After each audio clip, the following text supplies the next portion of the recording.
जब लोग आपसे खफा होने लगे तो समझ लेना कि आप सही रास्ते पर चल रहे हैं। देखिए आज है 27 अप्रैल और आज की वीडियो में जितने भी धमाकेदार प्रश्न हैं उनको हम डिस्कस करेंगे जो कि आपकी सभी आगामी परीक्षाओं के लिए मोस्ट इंपॉर्टेंट है। तो शुरू से लास्ट तक वीडियो में बने रहिए और इस वीडियो को पूरा देखने के बाद आप इसकी पीडीएफ फाइल जो है इसको भी डाउनलोड कर सकते हैं।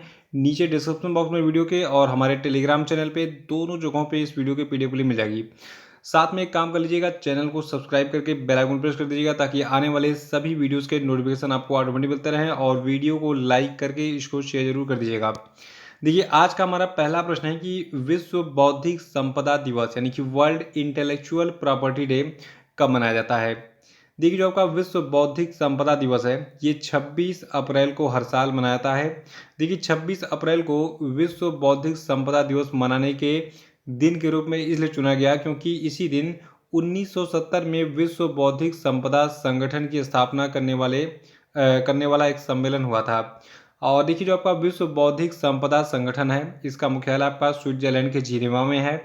वर्तमान में इसके सीईओ हैं डैरन टैंग और विश्व बौद्धिक संपदा संगठन की स्थापना 14 जुलाई 1967 को मानी जाती है। देखिए जो आपका विश्व बौद्धिक संपदा दिवस है तो इसको हम 26 अप्रैल को मनाते हैं, केवल डेट याद कर लीजिए और एक नंबर एग्जाम के लिए एग्जाम में ले लीजिए। देखिए बौद्धिक संपदा यानी कि इंटेलेक्चुअल प्रॉपर्टी होती क्या है, इसको हम दो लाइन में ऐसे समझ सकते हैं कि जैसे एडिसन ने क्या किया, बल्ब का आविष्कार किया तो वो उसके दिमाग की उपज है, इसलिए उसकी मतलब यानी कि एडिसन की जो है यानी कि थॉमस एल्वा एडिसन की इंटेलेक्चुअल प्रॉपर्टीज़ को कहा जाएगा। तो अब जो है कोई भी कंपनी अगर बल्ब बनाएगी तो वो क्या करेगी, एडिसन के परिवार को जो है कुछ न कुछ रॉयल्टी के रूप में देगी। तो ये था आपका बौद्धिक संपदा क्या चीज़ होती है यानी कि इंटेलेक्चुअल प्रॉपर्टी क्या होती है, इसको आप समझ गए होंगे। अगर आप अपने दिमाग से कोई भी नई चीज़, कोई नया वैक्सीन, नया कोई इवेंट करेंगे तो वो इवेंट जो है आपका इंटेलेक्चुअल प्रॉपर्टी कहा जाएगा। अगला प्रश्न है कि international Chero Chernobyl disaster remembrance day जो है ये किस तिथि को मनाया जाता है। तो देखिए international Chernobyl disaster remembrance day को हम 26 अप्रैल को ही मनाते हैं और संयुक्त राष्ट्र ने 26 अप्रैल 2016 को इस दिन को मनाने के लिए घोषणा की थी, जो कि 1986 में यूक्रेन में जो एक परमाणु आपदा आई थी उसकी 30वीं वर्षगांठ थी, तो उसको याद रखिएगा। अगला कि F1 Emilia Romagna grand prix 2022 किसने जीता। तो देखिए एक फार्मूला वन रेस की बात हो रही है, इसका नाम है formula one Emilia Romagna grand prix 2022, इसको जीता है मैक्स वर्स्टप्पन ने। देखिए जो आपका ये फार्मूला वन रेस था, formula one Emilia Romagna grand prix, अभी हाल ही में इसका आयोजन इटली में किया गया था। और देखिए जो आपके मैक्स वर्स्टप्पन हैं आपको पता ही होगा ये रेड बुल के ड्राइवर हैं, नीदरलैंड के ये जो है फार्मूला वन रेसर हैं। और ये जो जीत थी इस बार की तो ये सऊदी अरब के बाद इस सीज़न में मैक्स वर्स्टप्पन की दूसरी जीत थी। और अभी जो हाल ही में formula one Emilia Romagna grand prix 2022 आयोजित किया गया था तो उसमें मैक्स वर्स्टप्पन तो पहले स्थान पर हैं और इसमें जो है यानी कि इस फार्मूला वन रेस में सर्जियो पेरेज जो कि रेड बुल के ही ड्राइवर हैं और मैक्सिको के निवासी हैं दूसरे स्थान पर रहे थे। और लैंडो नारिस जो कि मैक लॉरेन के ड्राइवर हैं और यूके के निवासी हैं, ये तीसरे स्थान पर रहे थे। अगला है कि विश्व इस्पात संघ के द्वारा 22 अप्रैल को जारी आंकड़ों के अनुसार कौन सा देश दुनिया के शीर्ष 10 इस्पात उत्पादक देशों में एकमात्र ऐसा देश है जिसने पिछले साल की समान अवधि में जनवरी से मार्च 2022 तक इस्पात के उत्पादन में वृद्धि की है। तो देखिए यहाँ पे एक तरीके से प्रश्न को पहले समझ लीजिए। यहाँ पे बात हो रही है दुनिया के जो सबसे बड़े 10 इस्पात उत्पादक देश हैं जिनमें भारत भी शामिल है। तो इन 10 देशों में एक ऐसे देश की बात हो रही है जिसका इस्पात का उत्पादन जनवरी से लगाए मार्च 2022 के बीच में जो है बढ़ा है। तो देखिए ये देश आपका भारत है और भारत केवल एकमात्र ऐसा देश है इन 10 देशों में से जिसका इसका इस्पात का उत्पादन बढ़ा है, बाकी देशों का इस्पात का उत्पादन नहीं बढ़ा। तो उसको नोट कर लीजिएगा। देखिए कितनी वृद्धि हुई, देखिए भारत ने 9 मिलियन टन स्टील का उत्पादन किया जनवरी से लगाए मार्च 2022 तक, जो कि पिछले वर्ष की तुलना में 5.9% अधिक है। देखिए मार्च 2022 में 90 लाख टन स्टील के उत्पादन के साथ भारत की विकास दर 4.4% है और भारत शीर्ष 10 में एकमात्र ऐसा देश है जिसने मार्च में इस्पात के उत्पादन में वृद्धि दर्ज की है। और ये उत्पादन गति भारत को 500 मिलियन टन के अगले 25 वर्षों में उत्पादन क्षमता अनुमान का जो अनुमानित स्तर है इसको पूरा करने में मदद करेगी। तो इसको नोट कर लीजिएगा। और अगला प्रश्न है कि हाल ही में एलन मस्क ने ट्विटर को कितने बिलियन डॉलर में खरीदने की घोषणा की। देखिए एक धमाकेदार प्रश्न आपके सामने आ गया। ट्विटर को खरीद लिया है एलन मस्क ने 44 बिलियन डॉलर में। अमाउंट याद रखिएगा, अमाउंट ही एग्जाम में पूछा जाएगा। देखिए स्पेशली ये वाला जो पोर्शन होता है हमारा MCQ वाला, यही एग्जाम में छप के मिलता है आपको और यही पूछा जाता है। बाकी ये जो एक्स्ट्रा चीज़ें मैं बताता हूँ तो इनमें से भी प्रश्न बनते हैं, लेकिन मोस्टली यही पूछा जाता है। और इसको अगर आप याद रखते हैं तो थोड़ा सा और आप जो है एक तरीके से आपका नॉलेज बढ़ जाता है। तो देखिए हम बात कर रहे हैं एलन मस्क की, जिन्होंने 44 बिलियन डॉलर में हाल ही में ट्विटर को खरीद लिया है।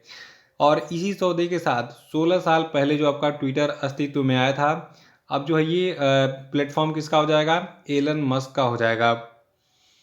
देखिए एलन मस्क जो है इनकी एक कंपनी है टेस्ला, जो कि इलेक्ट्रॉनिक्स कार बनाती है, जो कि अभी भारत में भी जो है काम कर रही है, भारत में भी उसके इलेक्ट्रिक कारें आ जाएं। और देखिए एलन मस्क जो है ये स्पेस एक्स के भी संस्थापक हैं, यानी कि एक जो है प्राइवेट स्पेस कंपनी इनकी है, जो कि अंतरिक्ष वाले कई सारे कार्यक्रम या फिर सैटेलाइट्स वगैरह को लॉन्च करवाने में मदद करती है। और कभी कभी नासा के साथ जो है मिलकर काम करती है स्पेस एक्स, ठीक है। और एलन मस्क विश्व भर में अमेरिकी कारोबारी के तौर पर जाने जाते हैं। बहुत सारे बिजनेस हैं एलन मस्क के। देखिए वर्तमान में एलन मस्क दुनिया के सबसे अमीर व्यक्ति भी हैं, ये चीज़ जरूर याद रखिएगा आप। और देखिए ट्विटर कंपनी की बात कर लेते हैं, जिसको किसने खरीदा है, एलन मस्क ने। देखिए ट्विटर के जो संस्थापक हैं इनका नाम है जैक डोर्सी। ये एक अमेरिकी वेब डेवलपर और उद्यमी है, जिन्होंने 2006 में इवान विलियम्स और क्रिस्टोफर स्टोन के साथ ऑनलाइन माइक्रो ब्लॉगिंग सेवा ट्विटर की सह स्थापना की थी। और ट्विटर के वर्तमान में CEO हैं पराग अग्रवाल। ये चीज़ जरूर याद रखिएगा, ये बहुत बार पूछा जा चुका है कि ट्विटर के नए CEO कौन है, पराग अग्रवाल हैं। अगला है कि केंद्रीय मंत्री अनुराग ठाकुर ने हाल ही में किस शहर में खेलो इंडिया यूनिवर्सिटी गेम्स के दूसरे संस्करण का उद्घाटन किया। देखिए यहाँ पे प्रश्न में ही एक उत्तर छुपा हुआ है कि वर्तमान में अनुराग ठाकुर क्या हैं, ये जो है भारत के केंद्रीय खेल मंत्री हैं। और इन्होंने भी हाल ही में बेंगलुरु में जो है खेलो इंडिया यूनिवर्सिटी गेम्स के दूसरे संस्करण का उद्घाटन किया है। देखिए जो खेलो इंडिया यूनिवर्सिटी गेम्स है, इस बार ये 189 विश्वविद्यालयों के 3,878 खिलाड़ी इसमें भाग ले रहे हैं। और इस गेम का समापन होगा 3 मई को, यानी कि 3 मई को ये समाप्त हो जाएगा। और देखिए बाकी के जितने भी इसके आंकड़े वगैरह होंगे कि खेलो इंडिया यूनिवर्सिटी गेम्स के दूसरे संस्करण में किसने किसने जो है स्वर्ण जीता, किसने रजत जीता, सारी जो है डिटेल्स मैं आपको उसी समय बता दूंगा। अभी याद रखिए कि खेलो इंडिया यूनिवर्सिटी गेम्स का जो दूसरा संस्करण है ये बेंगलुरु में आयोजित हो रहा है। आयोजन स्थल सबसे इम्पोर्टेंट है। अगला है IPL में 6000 रन बनाने वाले दूसरे क्रिकेटर कौन बन गए। तो देखिए क्रिकेट से जुड़े आंकड़े तो ये भी मत छोड़ा कीजिए, और मैं भी नहीं छोड़ता हूँ इसलिए क्योंकि एग्जाम में क्रिकेट से जुड़े सारे प्रश्न एग्जाम में पूछे जा रहे हैं। क्योंकि आजकल जो है एग्जामिनर भी सोच रहा है कि यार सारे लोग क्रिकेट में भिड़े पड़े रहते दिन भर, तो आओ क्रिकेट से जुड़ा ही प्रश्न पूछ लेते हैं, ताकि बच्चे कहें कि कुछ नया नहीं मतलब कुछ अलग हट के ना पूछे एग्जाम में, ठीक है। तो देखिए IPL में भी हाल ही में 6000 रन कंप्लीट कर लिया है शिखर धवन ने। और देखिए शिखर धवन ने ऐसा मतलब शिखर धवन से पहले ऐसा कारनामा विराट कोहली कर चुके हैं, यानी कि विराट कोहली पहले ही 6000 रन कंप्लीट कर चुके हैं और इनके बाद दूसरे ऐसे क्रिकेटर शिखर धवन बन गए हैं।